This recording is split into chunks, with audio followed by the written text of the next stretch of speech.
Okay, first thing you gotta do is open up your fluorescent light casing, okay? Next thing you gotta do is obviously open up your gutter here. Emergency lights means there's one light in the middle that's always on, and the two lights on the side are on with a switch. So we have to separate, make sure that we know that we're replacing this tube right here and not these ones. So we need to make sure that we're cutting the right wires, because what we're going to be doing at the end will be eliminating the wiring for this tube, because we don't need it anymore.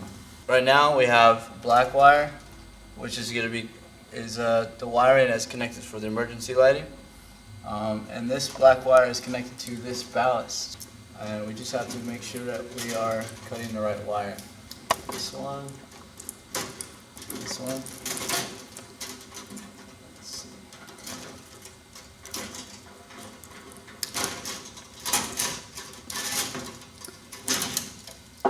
We're also going to be taking the blue wire on this side. You can just cut it right. There's okay. And then the red wire on the other side.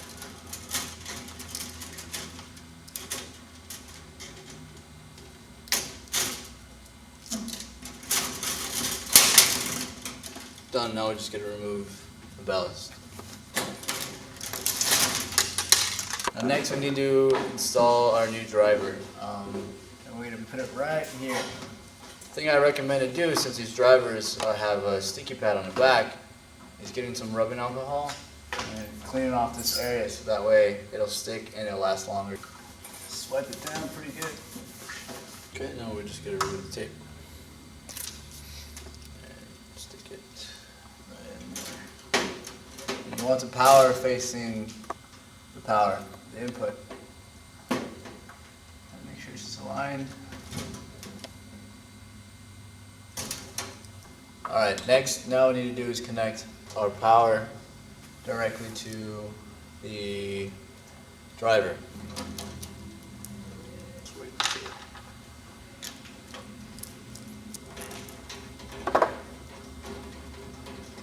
So what I'm doing right now is I'm extending the black wire and the white wire, since they're already short when the original electrician was installing the fixture. So now it's long enough to connect to our driver. Make sure it has a white and a black, and we have white and black power supply.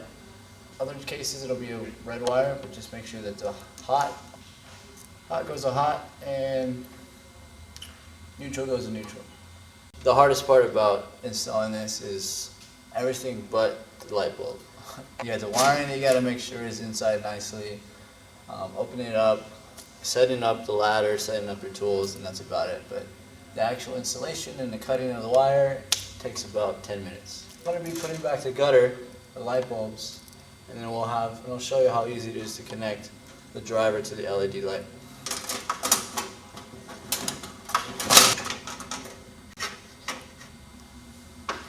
Now I'm going to install our LED tube. The neat thing about the tube is, since we eliminated our ballast, then we didn't need the wires, and we also don't need these brackets over here. These brackets are just to hold the light bulb in place. Our power supply comes directly to this wire, which connects to this wire. So it's a very easy connection. So there's only one way to connect our LED tubes. So it's almost impossible to get it wrong. Obviously you can see there's a clip. And just make sure you align the clips together, put them in, and you have your tube powered on. All we got to do is close the gutter now. And here we are, we've closed the gutter, and put our lights back in, and this is our LED tube that's in the center. And as you can see, it was just these wires over here that we needed to connect. There's no power going to the tombstones at all. We've eliminated the power to the tombstones. So this is very independent light. If anything happens, you can always just fix the driver, and nothing ever happens to the light. It's very safe. It's plastic. From my experience, if anything happens, if it drops for whatever reason, it's not going to crack. You're not going to have mercury all over the place. There's no mess. Personally, as an electrician, I like installing these a lot better than these older ones.